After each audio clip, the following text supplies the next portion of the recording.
Cricket যে ভদ্রলোকের খেলা এর জীবন্ত উদাহরণ ছিলেন কেন উইলিয়ামসন। তিনি সবাইকে অবাক করে দিয়ে লর্ডস টেস্টের পর আন্তর্জাতিক ক্রিকেট থেকে অবসরের ঘোষণা দিয়েছেন।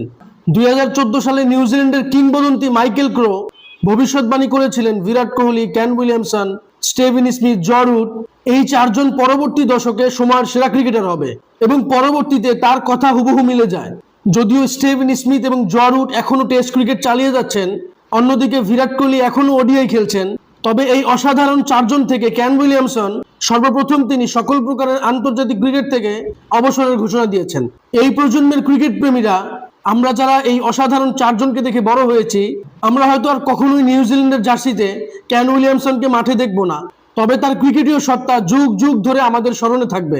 তার প্রতি আমাদের পক্ষ থেকে শ্রদ্ধা, ভালোবাসা এবং প্রাণ ঢালা প্রার্থনা। আশা করছি অবসর পরবর্তী সময় তিনি ক্রিকেটের সাথেই থাকবেন। কেন উইলিয়ামসন নিয়ে আপনাদের কোনো মজার স্মৃতি থাকলে আমার সাথে শেয়ার করতে পারেন। ভিডিওটি ভালো লাগলে লাইক, কমেন্ট, শেয়ার, সাবস্ক্রাইব করবেন। ধন্যবাদ।